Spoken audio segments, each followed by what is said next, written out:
Hola, hola, bienvenidos a un nuevo episodio de Tapa Tapa. Soy Martina Siminelli, todos me dicen Martu, y bienvenidos al podcast donde las historias cobran vida y las páginas nos atrapan.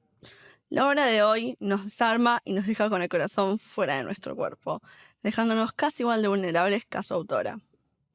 Hoy nos sumergimos en un libro que no se lee, se siente. Un poemario que es suspiro, insomnio y una herida abierta.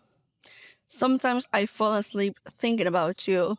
A veces me quedo dormida pensando en vos, de Katherine Hancock. Nos llama a acompañarla por un viaje emocional intenso, íntimo y profundamente humano.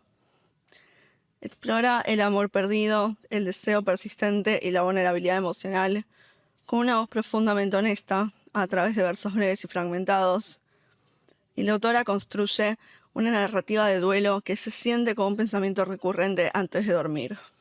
Suave, doloroso, inevitable.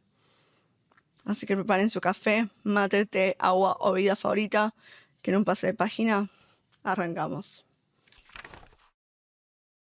¿Sos un verdadero cinéfilo? Entonces tenés que conocer Noir Café y Películas, una cafetería y videoclub en Palermo donde puedes alquilar o comprar la película que se te ocurra mientras tomas un buen café y comes algo casero. Además, todos los viernes hay ciclo de proyecciones, eventos, música en vivo y un clima muy copado hasta la madrugada. Visita Noel Café y Películas en Soleral 4437 en Palermo y no te olvides de seguirlos en Instagram como @Noel Café y Películas. Bueno, vamos a arrancar esta sección con Latidos del Verso, porque para mí es el corazón de este libro, su intimidad emocional. Sometimes I Fall Asleep Thinking About You no es solo un título, es una declaración, un estado emocional, un momento suspendido. Y todo el libro está escrito desde ahí, desde ese lugar donde el pensamiento y el deseo se funden con el insomnio. Porque el título del libro significa A veces me quedo dormida pensando en ti. Y bueno, hablemos un poco de la intimidad emocional en la poesía. Los poemas de Hancock no se sienten leídos para mí. Se sienten como escuchados, como si alguien nos estuviera contando algo bajito, susurrando, cuando ya nadie más escucha, y crea esa sensación de cercanía, como si sus poemas fueran susurros personales que tal vez estamos escuchando sin deber. Pero igual lo hacemos, lo escuchamos, porque somos cómplices, porque queremos entender qué está pasando. Sometimes I Fall Asleep Thinking About You es, antes que nada, una confesión emocional. Hancock escribe con una honestidad tan desnuda que parece que le estuviéramos leyendo el diario personal. Usa un lenguaje sencillo de todas formas. Frases cotidianas que al encadenarse desatan emociones profundas. No hay metáforas rebuscadas ni juegos de palabras complejos. Pero cada una de esas líneas sencillas se mete debajo de la piel del lector. Hancock logra que el lenguaje cotidiano funcione como una aguja emocional. No te mata, pero te pincha justo donde duele. Y obviamente no podemos hablar de este libro sin hablar de la narrativa del duelo y la pérdida. En el poemario es atravesado por la ausencia. Describe esa sensación de vacío que queda después de un adiós, sacándonos un poco del duelo por la muerte y enfocándonos en un duelo romántico, en uno donde el romance se deja entrever como tóxico inclusive. El luto por alguien que sigue vivo, que estuvo, que marcó y que se fue. O que incluso nunca estuvo del todo.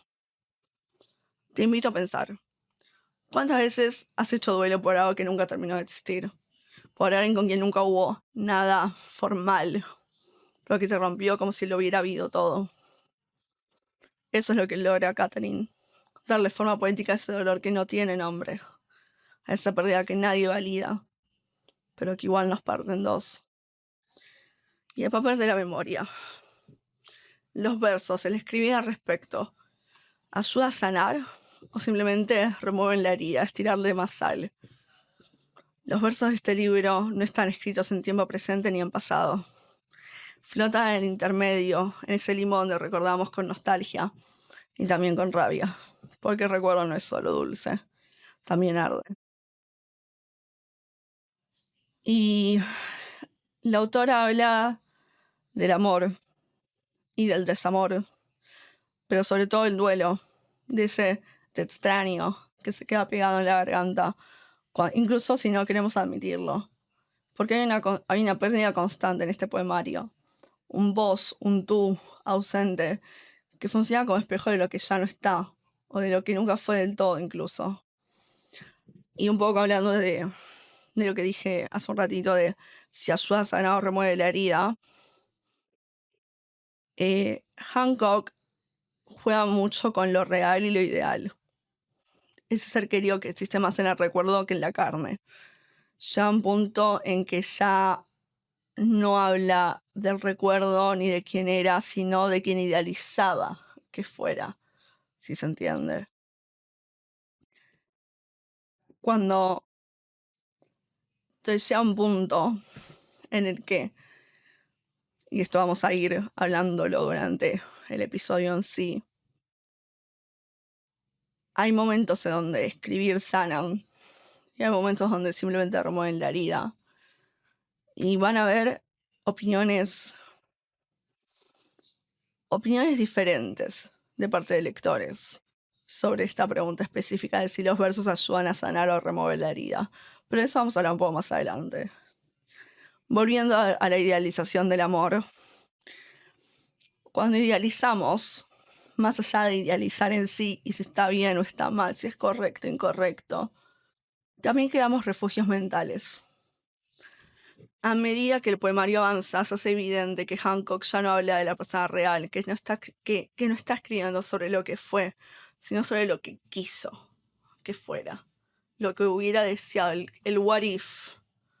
Ese tú ausente se vuelve una figura borrosa, etérea. No es un amante, es una idea.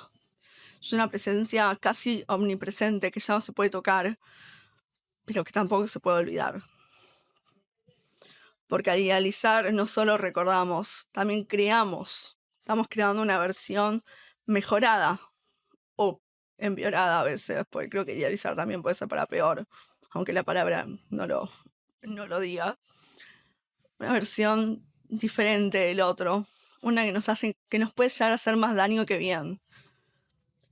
Y lo que a mi parecer es idealizado y termina siendo doloroso para Hancock es como ese amor parece imposible de alcanzar, como una memoria que se deshace en cuanto intentas tocarla.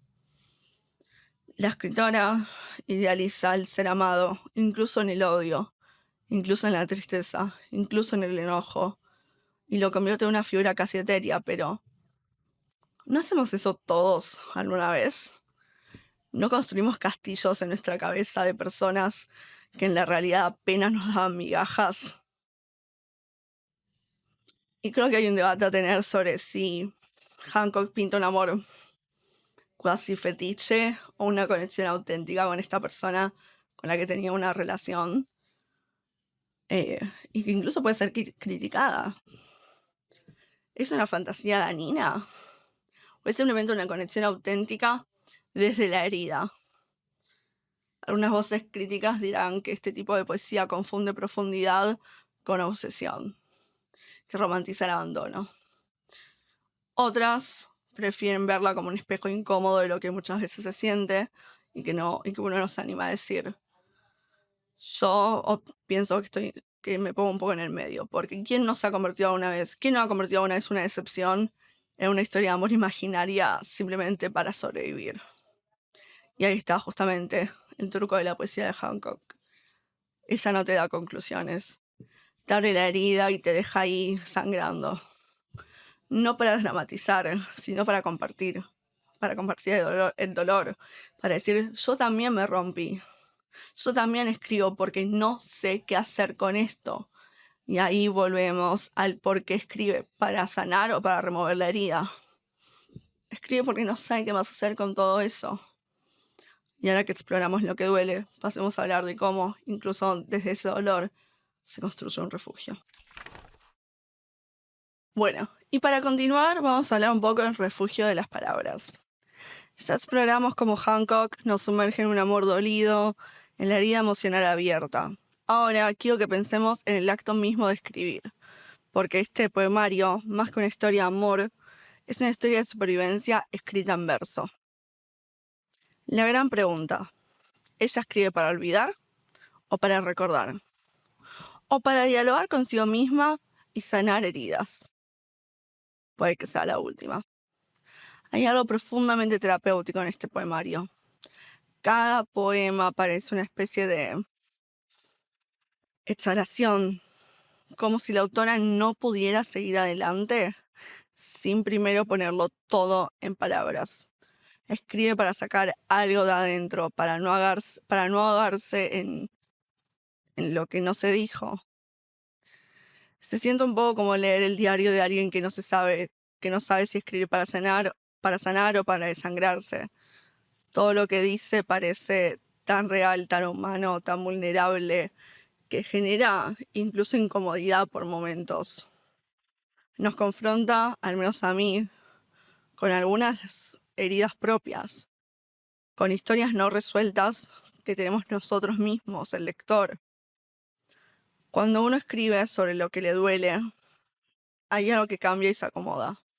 Al menos esa también es mi experiencia.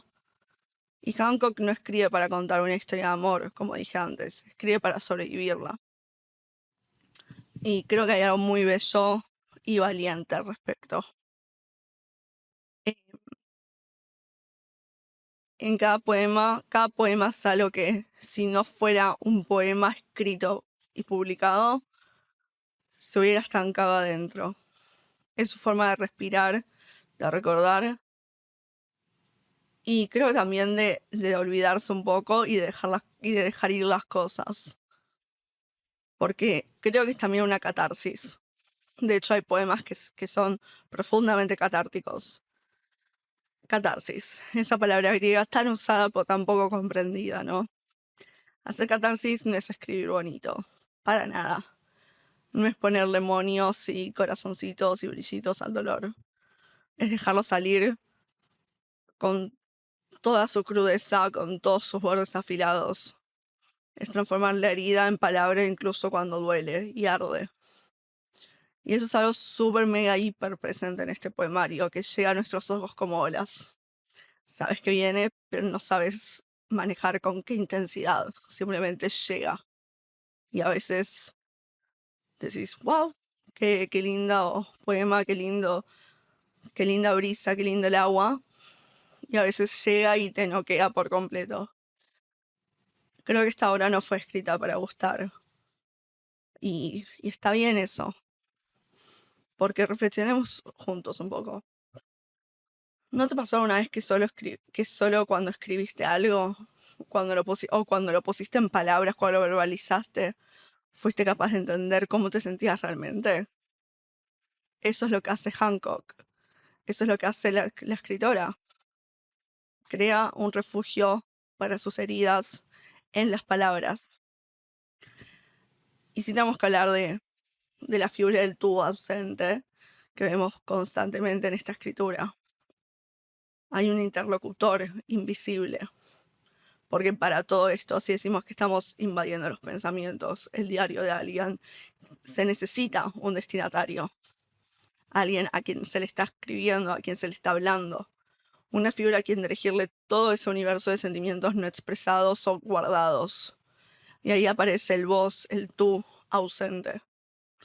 Esta voz permite que la poeta entreviste su propio duelo y logre decir todo aquello que tenía guardado y todo lo que ese interlocutor no le dejaba decir o lo que no se animaba a decirle.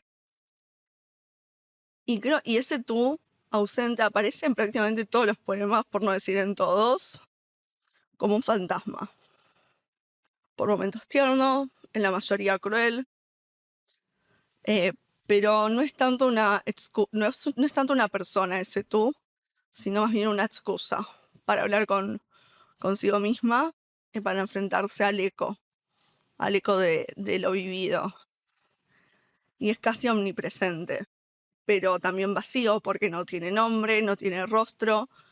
Y creo que eso también es lo que lo hace poderosos, como en Harry Potter. Bueno, la mayoría no sabía la cara de Voldemort, pero todos conocían el nombre. Era vacío en cierto sentido, pero por eso era tan poderoso, porque cualquiera podría ser ese tú, esa persona, ese alguien que nos rompió, que se fue, que nunca supo ser ni que todo lo que necesitábamos, ni supo ser todo lo que quería, ni supo todo lo que queríamos decirle. Y ese vos ausente abre una posibilidad,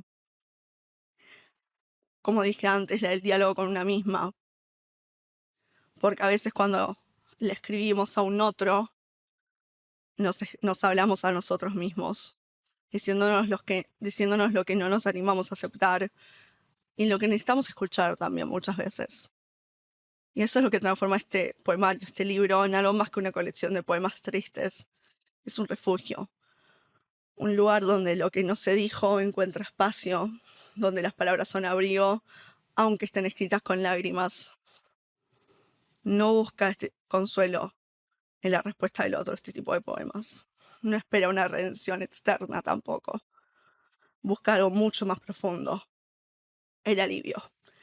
El alivio de haber dicho, al menos una vez, lo escuche la otra persona o no, pero al menos haber dicho la verdad y lo que uno siente. Porque eso es hacer catarsis. Te muestra lo que no querías mirar, te obliga a enfrentarte con tu propia voz, sin adornos. Y a veces, solo a veces, eso es suficiente. Así que si el primer movimiento del libro fue el latido, el segundo es este, el suspiro. Y ahora que entendemos cómo se construye este refugio emocional, vayamos a la forma, a la estructura que le da contención a todo esto. Cómo juegan el tiempo, el ritmo, el sueño y la ruptura formal de esta obra.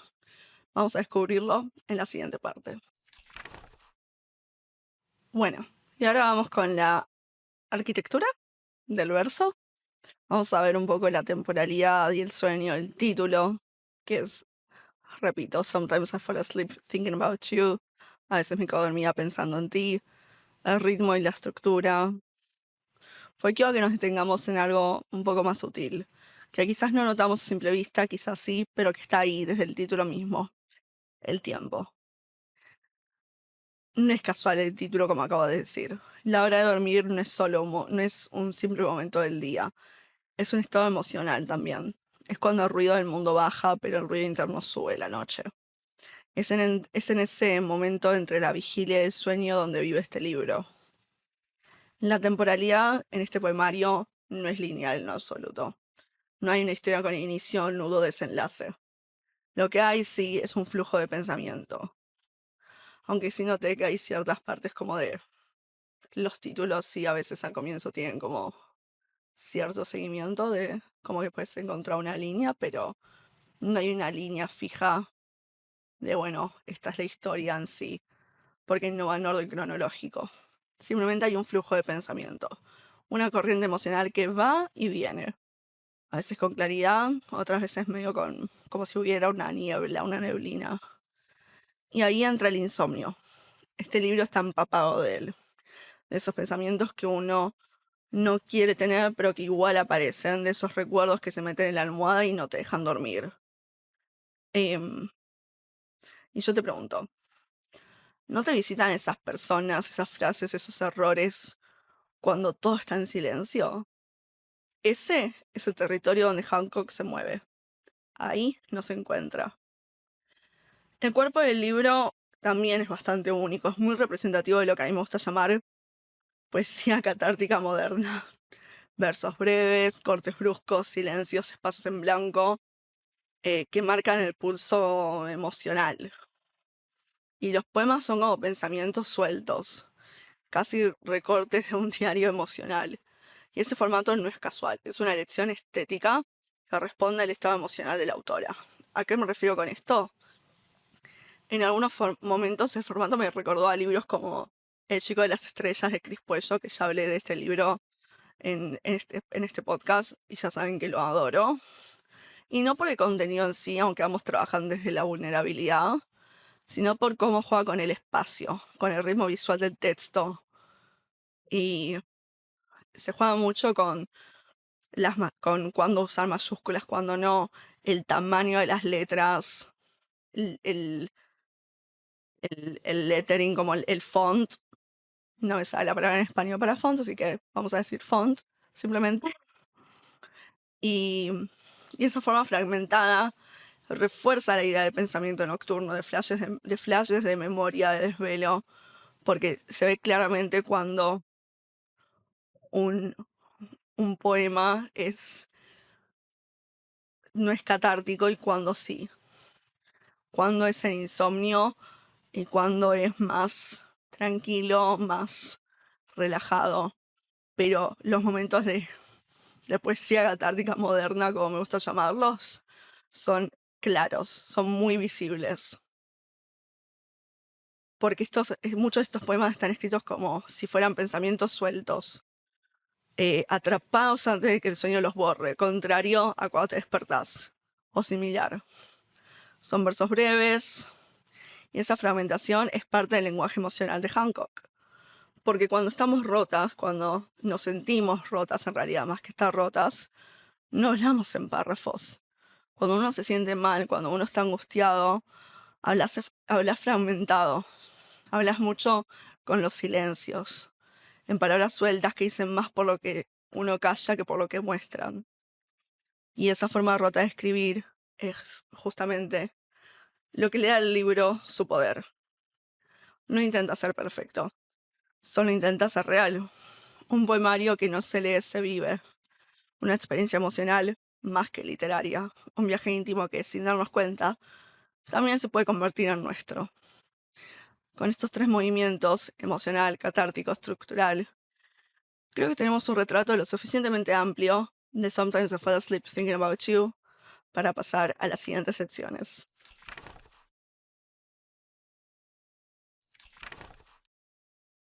Y acá estamos en otra edición de Fangirleando por ahí, ese rincón del podcast donde cruzamos emociones, fangirleo, libros y fanfics. Hoy vamos a darle un giro más a la conversación. Vamos a fangirlear un poco sobre Sometimes I Fall Asleep Thinking About You, pero también a mirarle las grietas. Porque cuando un libro conecta tanto, también genera ecos fuertes en la comunidad lectora. Vamos primero a hablar de lo positivo, de las repercusiones positivas. En Goodreads y NetGalley, que en NetGalley fue donde yo conseguí este libro por primera vez, lo conseguí como un ARC, muchas reseñas destacan lo relatable, lo fácil de sentirse representado con el poemario, especialmente para aquellos que han pasado por rupturas que nunca se sintieron como que cerraron. Alguien lo describe como que explora el viaje de soltar, el anhelo persistente que todavía te da, aun cuando sabes que no te debería dar. Y añade que hay un equilibrio precioso entre el dolor y la resiliencia. También se habla un poco de la autenticidad en el estilo personal de Hancock, con la humanidad cruda que emociona. Que cada libro se convierte en una pequeña ventana a su vida. Su mezcla de poemas cortos y largos, su constante honestidad, logra que muchos lectores, en mi caso también, se sientan acompañados, como si estuviera hecho específicamente para nuestras propias heridas. Y también tenemos que hablar de la presencia en redes. Aunque no tengo cifras exactas ni directas, Hancock se volvió viral en su momento por Shades of Lovers, uno de sus libros, y ese éxito se trasladó a Sometimes I Fall Asleep Thinking About You y generó que mucha gente lo leyera por eso. Y ahora, yendo un poco a las repercusiones negativas o a las críticas. Exposición excesiva o estilo autoayuda. Algunos sintieron que el libro era demasiado confesional o repetitivo. O repetitivo en realidad. Algunos califican el estilo como poesía de autoayuda que satura el mercado. Y la crítica ahí es clara. A veces el derrame emocional constante puede perder el impacto y podemos preguntarnos si más que poesía, lo que recibimos es en realidad un diario personal sin filtro editorial. En Goodreads alguien señala que parte del libro se siente obsesivo más que sanador sobre la idealización de Letts y que el supuesto final de sanación no termina de convencerle, como que es un cierre forzado. Y es sobre la pregunta, Sometimes I Fall Asleep Thinking About You, ¿es poesía realista o romanticismo tóxico? Para pensarlo, ¿no? Y después hay problemas de imagen y estilo visual, que es una crítica que la acepto un poco. Una crítica apunta al recurso de los poemas manuscritos, que le falta estilización interesante y no logró nada. Para esa no estoy tan de acuerdo, pero bueno. Y puede parecer un truco estético, pero en este caso, a juicio de algunos lectores, el resultado no aporta y distrae. Así que sí, el poemario es un refugio emocional para muchas personas. Un espacio para sentir, para llorar, para reconocer lo que ya no se puede decir. Pero también genera muchas preguntas. ¿Hasta qué punto la poesía confesional es catarsis o exposición? ¿Hasta qué punto estás exponiendo también a la otra persona? ¿Se convierte en fórmula? Y acá, queridos oyentes, es donde les pregunto a ustedes. ¿Se identifican con la vulnerabilidad o les resultó excesiva? ¿Les pareció un libro sanador o más bien un diario sin filtro? Los escucho.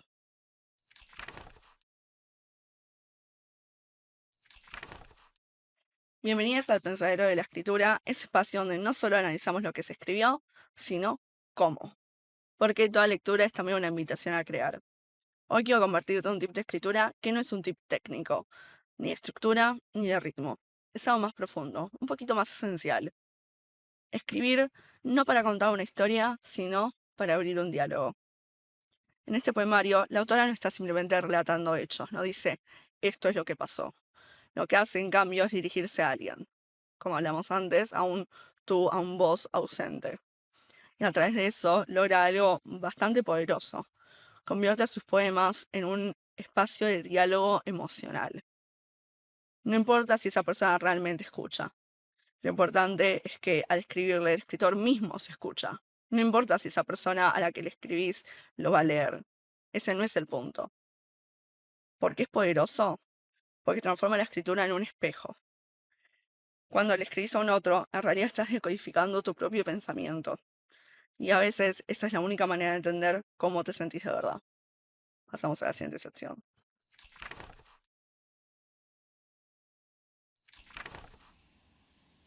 Y ahora sí, para ir cerrando el episodio, vamos con Letras en Acción, nuestra actividad literaria para que exploren su creatividad. Y este desafío es una sopa de letras. Así como suena, parece simple, pero bueno, esta semana vamos a hacer una sopa de letras con 25 términos relacionados al poemario de Sometimes I Fall Asleep Thinking About You. A veces me quedo dormida pensando en ti. Lo pueden hacer online en el link que les vamos a dejar en la descripción o lo pueden imprimir también desde el mismo link. Después compartanlo en redes con el hashtag de tapatapapodcast y arrobennos. Así vemos si pudieron hacerlo efectivamente. Y así llegamos al final de otro episodio de Tapa Tapa. A veces los libros no se explican, se sienten. Y Sometimes I Fall Asleep Thinking About You es uno de esos. Escribimos para recordar, escribimos para olvidar, escribimos porque no nos queda de otra. Sigan al podcast en nuestro canal en Instagram con Pochoclos TV para no perderse de ningún detalle. En los comentarios de este video o usando el hashtag de tapatapapodcast en Instagram, díganme de qué libros quieren que hable. Me pueden encontrar en Instagram y Threads como martina.speaks y en TikTok como martusim7. Si te gustó este episodio, no te olvides de seguir al podcast en YouTube en Compochoclos TV para no perderte el próximo capítulo dentro de 2 miércoles a las 19 horas y compartirlo con alguien a quien le vaya a gustar. Nos vemos pronto con otro libro que nos hará reír, llorar y repensar lo que creíamos saber. Hasta entonces, hora de crear comunidad para que vivamos juntos la magia y aventura de la literatura. Hasta el próximo capítulo.